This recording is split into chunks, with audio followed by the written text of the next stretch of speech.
E aí, pessoal, tudo tranquilo? Aqui é o professor Rafael, professor de História. Estamos aqui para mais uma aula de História 1. Desta vez, o módulo 12, a crise das oligarquias, e a Revolução de 1930. Essa é a segunda aula.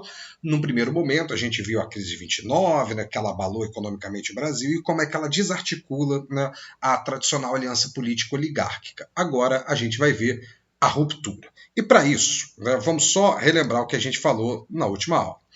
São Paulo e Minas Gerais tiveram um desacordo sobre a candidatura. São Paulo queria manter a candidatura, queria ter uma candidatura paulista para proteger o café, sobretudo, e já estava impossível nessa crise econômica, na sucessão da crise política. A gente já tinha tido um movimento tenentista criado muita agitação e representado uma classe média urbana que estava contra a política oligárquica tal qual ela estava organizada. E o que acontece? São Paulo bate o pé e diz: nós temos candidato, nosso candidato é o Júlio Prestes. Era a vez de Minas. Minas Gerais olha e diz: tudo bem, nós temos candidato, nosso candidato é Antônio Carlos, governador de Minas Gerais. Lembrando, Júlio Prestes era governador de São Paulo. Júlio Prestes não tem nada a ver com Luiz Carlos Prestes, beleza? Ah, não. Foi ele que fez a coluna? Não. Tem nada a ver. Tá? Muito bem. Júlio Prestes era governador de São Paulo, e vem candidato. Minas Gerais vai começando a tentar, e Minas Gerais não tentou fazer um arco de aliança, vai tentar fazer a circunferência, uma espiral de alianças. As oligarquias mais tradicionais, a maior parte delas já estava com Minas Gerais. Minas Gerais consegue o apoio das oligarquias dissidentes, mas Minas Gerais vai atrás de apoios assim mais improváveis. Por exemplo, Partido Comunista. O Partido Comunista nessa época estava na ilegalidade. Tá? Eles criaram um partido de fachada chamado BOC, Bloco Operário Camponês, que ia concorrer às eleições e até teve uma votação surpreendente para o Partido Comunista. O Partido Comunista já tinha conseguido eleger 2 deputados, inclusive um negro, em 28. Então, Partido Comunista era ilegal, mas era alguma força. Só que, gente, Minas Gerais eram as oligarquias tradicionais, não vai ter aliança com o Partido Comunista. Tentaram trazer e tal, óbvio que essa aliança não aconteceu. E uma outra aliança muito improvável foi com o movimento tenentista. O movimento tenentista era contra as oligarquias que Minas Gerais e seus aliados representavam, e também era contra São Paulo. Então era uma situação muito delicada essa conversa, e essa conversa foi dirigida por grupos do Rio Grande do Sul. No Rio Grande do Sul havia uma coalizão política maior ali, tá, em torno do Getúlio Vargas, que era o governador do Rio Grande do Sul.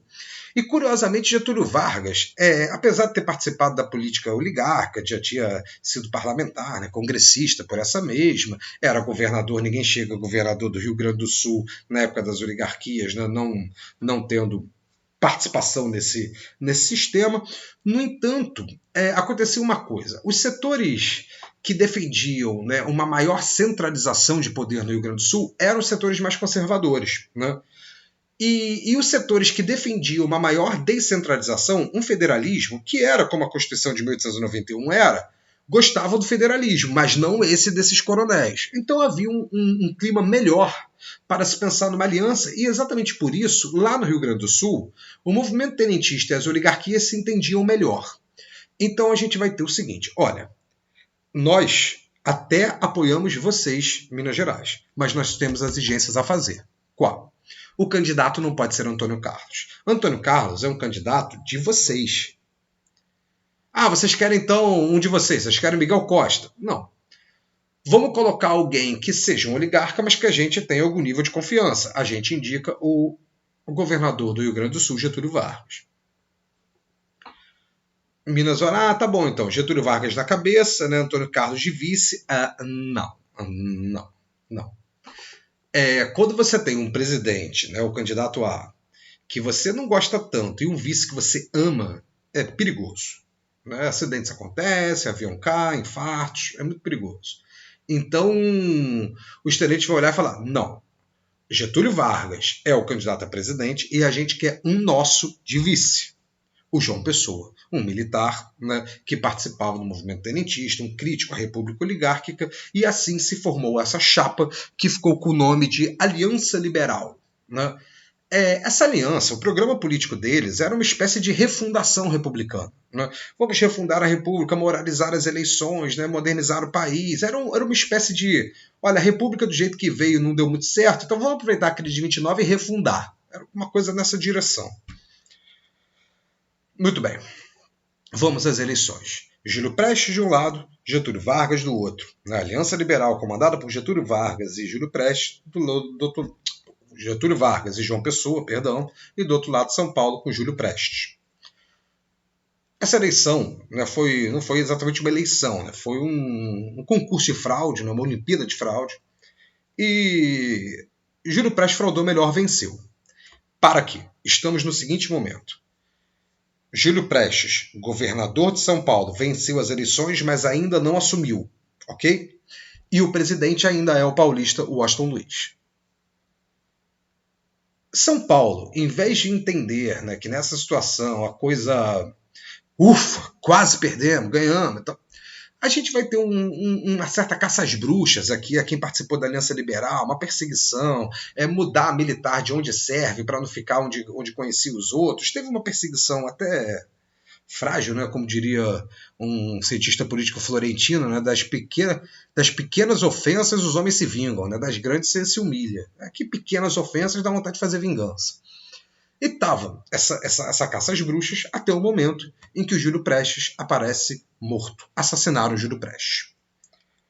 Olha, estava difícil de controlar os quartéis. Tá? Os quartéis, desde que o Getúlio perdeu as eleições, já estavam assim, não podemos aceitar isso é fraude, temos que tomar o poder, pegar em armas, não podemos aceitar se for uma fraude eleitoral. E, de certa forma, né, um dos que estava segurando ali o movimento tenentista era o próprio Júlio Prestes. Meu Deus! Fiquei falando de Júlio Prestes para você, vocês veio com homem. Óbvio que não era o próprio Júlio Prestes, era o próprio João Pessoa, né? JP, John Person. Era o próprio João Pessoa, que era militar, e estava assim, não, pessoal, vamos com calma. Não é assim, perdemos a eleição, pegamos em armas. Ah, mas eles fraudaram. A gente também. Né? Vamos com calma, vamos segurando. Beleza.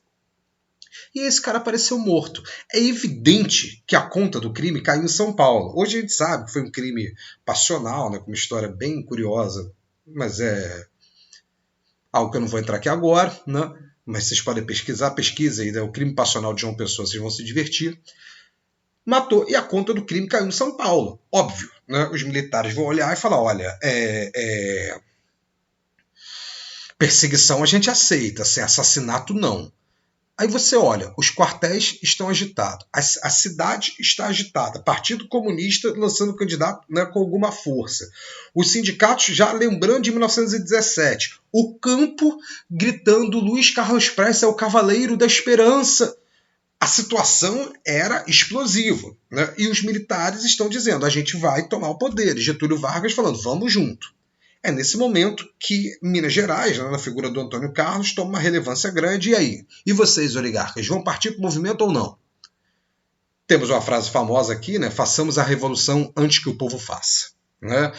Porque aqui entre nós ainda está razoavelmente controlado. Eu quero ver a hora que esses pobres, excluídos, camisados, todo mundo começar a fazer uma revolução de verdade, né? Já começa, né, a escutar de longe, né, uma musiquinha internacional, ver uma bandeira vermelha. Olha, não, façamos nós a revolução antes que o povo faça. Né? Lembrando que até no Nordeste estava tendo Lampião apavorando, né, os coronéis ali. A gente vai ter os quartéis se levantando, né? A Paraíba se nega, né, a aceitar, até se forma que a Paraíba se negando a aceitar após Júlio Prestes, daí a bandeira nego. Quartéis se levantam, batalhas razoavelmente equilibradas, e Getúlio Vargas comanda, né, um grupo, saindo lá do Rio Grande do Sul, deixou o João Fontoura Neves, seu vice ali, gerou ciúmes, mas Getúlio Vargas marcha, né, com a força pública, que era a polícia da época ao seu lado, militares do outro, e vai marchando, né, passando em cidades, caravana, fazendo campanha, para tomar o poder no Rio de Janeiro. E é claro que você está saindo do Rio Grande do Sul e quer tomar o poder no Rio de Janeiro, você vai passar por São Paulo, a não ser que você seja Coluna Prestes, né, ou alguém sem pressa. E ninguém queria ver exatamente o que seriam essas tropas, né, passando em São Paulo. Né? Talvez sobrasse uma fazenda de café. E a gente teve um episódio, né, na cidade de Itararé, a batalha que não houve. Né? O presidente Washington Luiz foi informado que São Paulo já estava perdendo a batalha, né, que a batalha já estava dada e a batalha mal tinha começado. O Júlio Prestes recebe a ordem, né, do Washington Luiz para se render. Ele estava imaginando que o cenário estava muito mais grave do que estava. Recebe a ordem para se render. E aí, quando a batalha ia de fato começar, São Paulo se rende. Né? Daí a Batalha de Itararé fica conhecida como a batalha que não houve. São Paulo se rende, Getúlio Vargas assume o poder em outubro de 1930, e esse processo, né, fica conhecido como a Revolução de 30, a Revolução de 1930. Professor, é o debate da moda. É revolução ou golpe? Assim, em termos, né, conceituais, né, a gente fala de revolução e golpe quando a gente está falando de ruptura institucional. Aqui está acontecendo uma ruptura dessa. Nas primeiras medidas do Vargas ao pisar, né, no Palácio, vai se anular a Constituição de 1891. Temos uma ruptura institucional. Só que a diferença é que quando a gente está falando de revolução, a gente está falando de setores de fora do Estado, né, tomando o poder. E quando a gente está falando de golpes, a gente está falando de setores internos ao Estado. Se a gente for parar para olhar essa Revolução de 30, a gente sabe que tinha apoios de fora do Estado, mas não foram exatamente protagonistas, tá? De maneira que não é absurdo chamar a Revolução de 30 de golpe. Né?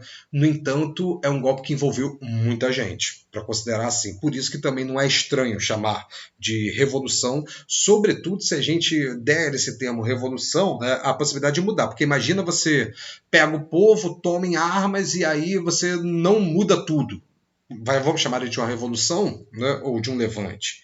Então, como a gente vai ter mudanças significativas, muito significativas aqui, se encerra a política oligárquica, a política do café com leite, é aceitável também o termo revolução. Então, o importante é que você saiba por que você está falando uma palavra ou outra. Tá? Isso é o mais relevante aqui para a gente. Tranquilo, pessoal? De boa? Getúlio Vargas chega ao poder, encerrando essa república oligárquica, e aí vai começar, né, um período muito marcante na história do Brasil, um período que costuma cair bastante, que era Vargas, mas aí a gente vai ver a partir da próxima semana, a próxima aula. Tá certo? Um abraço, fica de olho nas atividades, fica de olho no exercício e até a próxima. Tchau, tchau.